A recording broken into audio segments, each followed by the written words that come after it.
आज हम पढ़ेंगे लिंग सहलगनता वंशागति के बारे में, जो आपका नया चैप्टर है। इसमें सबसे पहले मैं आपको लिंग सहलगन लक्षणों की विशेषताओं के बारे में बताऊंगा कि जो लिंग सहलगन लक्षण होते हैं उनकी क्या विशेषताएं होती है। तो जो भी लिंग सहलगन लक्षण होते हैं उन सभी लक्षणों की दो विशेषताएं होती है। पहली विशेषता है अप्रभावी लिंग सहलगन अप्रभावी लक्षण और दूसरा प्रभावी। तो सबसे पहले अप्रभावी के बारे में बात करेंगे अपन। तो अप्रभावी लिंग सहलगन रोग अधिकतर नर में पाए जाते हैं। अप्रभावी लिंग सहलगन रोग ज़्यादातर नर में पाए जाते हैं क्योंकि इनकी जीन एक्स गुणसूत्र पर पाई जाती है। जो भी लिंग सहलगन रोग होते हैं उन सभी लिंग सहलगन रोगों की जीन है जो एक्स गुणसूत्र पर पाई जाती है और नर में केवल एक ही एक्स गुणसूत्र पाया जाता है। इसलिए जितने भी लिंग सहलगन रोग होते हैं उनसे ज़्यादातर प्रभावी नर होते हैं। यह रोग ज़्यादातर नर में ही पाया जाता है और नर में केवल एक्स गुणसूत्र होता है, वाई गुणसूत्र पर इन लक्षणों के जीन नहीं होते हैं। एक बार फिर समझने की कोशिश करना आप कि अप्रभावी लिंग सहलगन रोग ज़्यादातर नर में पाए जाते हैं। क्यों पाए जाते हैं? क्योंकि अप्रभावी लिंग सहलगन रोगों की जीन है जो एक्स गुणसूत्र पर पाई जाती है और नर में केवल एक एक्स गुणसूत्र पाया जाता है, वाई गुणसूत्र पर इन लक्षणों की जीन नहीं होती है। अब अपन बात करते हैं कि अप्रभावी लिंग सहलगन रोग स्त्रियों में समयुग्मजी अवस्था में ही विकसित होते हैं या प्रभावी होते हैं। विषमयुग्मजी अवस्था में यह रोग नहीं होते हैं। क्यों नहीं होते? क्योंकि मादा में दो एक्स गुणसूत्र पाए जाते हैं और जब तक दोनों एक्स गुणसूत्र पर अप्रभावी लिंग सहलगन जीन नहीं होगी तब तक वो मादा उस रोग से ग्रसित नहीं होगी। अब अपन बात करते हैं लिंग सहलगन लक्षणों के जीन पिता से पुत्री में पहुंचते हैं क्योंकि पुत्री में एक एक्स गुणसूत्र मादा से तथा दूसरा एक्स गुणसूत्र नर से आता है और नर में अगर ये बीमारी है तो नर के किस गुणसूत्र पर पाई जाएगी? एक्स गुणसूत्र पर। तो उस संतान में या पुत्री में भी लिंग सहलगन लक्षणों के या अप्रभावी लिंग सहलगन रोग है उसकी जीन पहुंचेगी। पुत्रों में केवल एक एक्स गुणसूत्र होता है और वो एक्स गुणसूत्र भी मादा से आता है। पिता से तो उनको वाई गुणसूत्र प्राप्त होता है। पुत्रियों में यह एक्स गुणसूत्र एक पीढ़ी में पुत्रों या नातियों में जाता है। इस प्रकार की वंशागति को क्रिस क्रॉस इनहेरिटेंस कहते हैं। यानी एक्स गुणसूत्र जनक पीढ़ी से पुत्रों या नातियों में जाता है तो इस प्रकार की वंशागति को क्रिस क्रॉस इनहेरिटेंस कहते हैं। विषमयुग्मजी पुत्रियों को लिंग सहलगन जीन का कैरियर या वाहक माना जाता है, लेकिन विषमयुग्मजी पुत्रियां हैं जो इस रोग की रोगी नहीं होती है, वो कैरियर के रूप में कार्य करती है। अब अपन इस चैप्टर के बारे में चर्चा करेंगे कि लिंग सहलगनता वंशागति क्या है और किस प्रकार से इसकी वंशागति होती है। तो नर मनुष्य व पशुओं में दो प्रकार के लिंग गुणसूत्र होते हैं, एक एक्स गुणसूत्र व दूसरा वाई गुणसूत्र, लेकिन मादा में एक्स और एक्स गुणसूत्र होते हैं। यानी नर में एक्स और वाई दो प्रकार के लिंग गुणसूत्र होते हैं लेकिन मादा में केवल XX लिंग गुणसूत्र पाए जाते हैं। अतः लिंग निर्धारण में नर हेटेरोगैमेटिक तथा मादा होमोगैमेटिक होती है। इस प्रकार नर से 2 प्रकार के युग्मक X व Y बनेंगे और मादा से एक प्रकार का युग्मक XX बनेगा। तो इसमें जो नर है वो विषम युग्मजी होता है और मादा सम युग्मकी होती है। नर में X गुणसूत्र अप्रभावी होते हुए भी अपना प्रभाव दिखाता है, लेकिन मादा में 2 X गुणसूत्र होते हैं, इसलिए प्रभावी जीन अपना प्रभाव दिखाता है, लेकिन अप्रभावी जीन की उपस्थिति में प्रभावी जीन की प्रबलता या प्रदर्शन पर कोई प्रभाव नहीं पड़ता है, लेकिन अप्रभावी जीन प्रभावी जीन की उपस्थिति में अपना प्रभाव नहीं दिखा पाता है। लिंग संलग्न लक्षण लिंग गुणसूत्रों पर X व Y गुणसूत्र पर स्थित होते हैं। जो लक्षण X गुणसूत्र द्वारा नियंत्रित होते हैं उन्हें X लिंग सीमित लक्षण कहते हैं, और जो लक्षण या इस लक्षण की वंशागति X लिंग सीमित वंशागति कहते हैं। यानी ऐसा लक्षण जो X गुणसूत्र द्वारा नियंत्रित होता है उसे X लिंग सीमित लक्षण कहते हैं, और इस लक्षण की वंशागति को X लिंग सीमित वंशागति कहते हैं।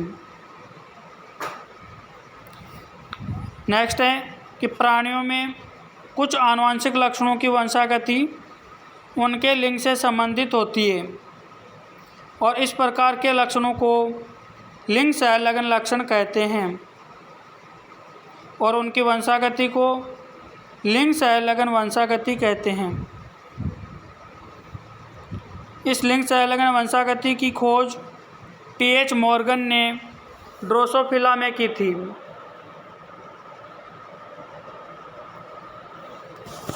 लिंग संलग्न वंशागति को सबसे पहले TH मॉर्गन ने ड्रोसोफिला में खोजा था। अब अपन सबसे पहले बात करेंगे X लिंक इनहेरिटेंस के बारे में, यानी लिंग संलग्नता वंशागति।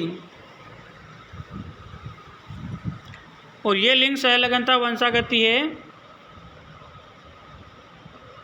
जो गुणसूत्रों पर स्थित जीन्स पर निर्भर करती है। और लिंग गुणसूत्र है वो आपके 2 प्रकार के होते हैं, एक होता है X गुणसूत्र और दूसरा है Y गुणसूत्र। तो सबसे पहले अपन देखेंगे X लिंक्ड इनहेरिटेंस, यानी ऐसी लिंग संलग्न वंशागति जो X गुणसूत्र पर निर्भर करती है। वंशागति नर और मादा दोनों में होती है, लेकिन नर में ज़्यादा प्रभावी होता है और मादा में संयुग्मजी अवस्था में ही प्रभावी होता है, अन्यथा अप्रभावी होती है। यानी जो X लिंग गुणसूत्र है उसकी वंशागति है जो मादा में अप्रभावी या कम प्रभावी होती है, लेकिन नर में प्रभावी होता है, क्योंकि नर में केवल एक ही X गुणसूत्र पाया जाता है। अब एग्जाम्पल के बारे में बात करते हैं अपन, तो वह आपके recessive X linkage inheritance in human, यानी प्रभावी जीन के कारण X लिंग गुणसूत्र की वंशागति वो भी ह्यूमन या मनुष्य में। अब अपन बात करते हैं अप्रभावी X लिंग संलग्न वंशागति के बारे में, यानी ऐसे रोग जिनकी वंशागति अप्रभावी X लिंग गुणसूत्र के कारण होती है। वो है आपके कलर ब्लाइंडनेस, हीमोफीलिया, नेक्स्ट बात करते हैं अपन डोमिनेंट या प्रभावी एक्स लिंक इनहेरिटेंस, यानी अप्रभावी एक्स लिंक गुणसूत्र के कारण कौन कौन से रोगों की वंशागति होती है? कलर ब्लाइंडनेस और हीमोफीलिया की। लेकिन प्रभावी एक्स गुणसूत्र के कारण किन किन लक्षणों की वंशागति होती है? वो है आपके हाइपोफॉस्फेटीमिया, दूसरा है इनकंटिनेंसिया पिगमेंटिया, तीसरा है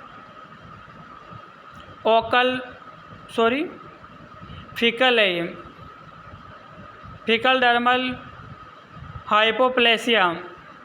ये 3 बीमारी ऐसी है जिनकी वंशागति प्रभावी एक्स लिंक गुणसूत्र के कारण होती है। अब अपन बात करते हैं वाई लिंक इनहेरिटेंस के बारे में, यानी ऐसे कौन कौन से जीन या कारक है जिनकी वंशागति वाई लिंक गुणसूत्र पर निर्भर करती है, और ऐसे लक्षणों की वंशागति या ऐसे रोगों की वंशागति केवल नर में होती है, जिन्हें अपन हॉलैंड्रिक जीन कहते हैं। और यह लक्षण केवल नर में प्रभावी होता है, मादा में नहीं, जैसे हाइपरट्राइकोसिस ऑफ ईयर, यानी नर के कान पर बाल पाए जाते हैं। बहुत से नर ऐसे होते हैं जिनके कान पर बाल पाए जाते हैं, लेकिन आपने आज तक एक भी ऐसी मादा नहीं देखी होगी जिसके कान पर बाल हो। तो ये जो हाइपरट्राइकोसिस नामक डिजीज़ है, इसकी वंशागति केवल और केवल वाई गुणसूत्र में होती है। नेक्स्ट है डिफेक्टिव एनेमल ऑफ टीथ, जो दांतों का एनेमल होता है उसमें डिफेक्ट आ जाता है, और वह भी टेढ़े मेढ़े या अंदर बाहर हो जाते हैं। ये भी इसमें आपके मेल में ही पाया जाता है। नेक्स्ट है TDF, टेस्टिस डिटरमिनिंग फैक्टर, यानी टेस्टिस का छोटा बड़ा होना, अल्पविकसित होना, ये भी केवल नर में ही दिखाई देता है। नेक्स्ट है SRY, सेक्स डिटरमिनिंग रीजन, यह रोग भी केवल नर में होता है और इसकी वंशागति वाई गुणसूत्र पर निर्भर करती है। ये अभी तक मैंने जो भी कथा बताई है आपको, इसमें कुछ भी समझ में नहीं आया होगा आपको, और ना ही आएगा। इसमें आपको केवल इतना ही याद रखना है कि लिंग संलग्नता वंशागति के उदाहरण कौन से हैं। इसमें सीधा सीधा क्वेश्चन पूछा जाएगा कि हाइपरट्राइकोसिस ऑफ ईयर निम्न में से किसका उदाहरण है? Sex link inheritance, sex limited inheritance और सेक्स इन्फ्लुएंट ट्रेट। तो हाइपरट्राइकोसिस ऑफ ईयर है वो सेक्स लिंक इनहेरिटेंस का उदाहरण है, यानी लिंग संलग्नता वंशागति का उदाहरण है। आपको केवल जो ये आप हेडिंग दिख रही है आपको कि लिंग संलग्नता वंशागति, ये याद रखना है, और इसके एग्जाम्पल याद रखने। इसकी वंशागति एक्स गुणसूत्र से हो रही है या वाई गुणसूत्र से हो रही है, ये आपको कोई भी नहीं पूछेगा, और किस प्रकार होती है ये भी नहीं पूछेगा। आपको केवल इतना ही पूछा जाएगा कि कलर ब्लाइंडनेस किसका उदाहरण है। तो कलर ब्लाइंडनेस है जो लिंग संलग्नता वंशागति का उदाहरण है, जो सेक्स लिंकेड इनहेरिटेंस में देखा जाता है, और इसकी वंशागति एक्स गुणसूत्र से होती है। इसमें केवल आपको एग्जाम्पल याद रखने हैं कि सेक्स लिंकेड इनहेरिटेंस के एग्जाम्पल क्या है, सेक्स लिमिटेड ट्रेट्स के एग्जाम्पल क्या है, और सेक्स इन्फ्लुएंट ट्रेट के उदाहरण क्या है। बाकी आपको फालतू का दिमाग है जो इसमें नहीं लगाना है, याद नहीं होगा। अब आगे का है लिंग सीमित जीन या लक्षण है, जिनके बारे में अपन नेक्स्ट क्लास के अंतर्गत चर्चा करेंगे।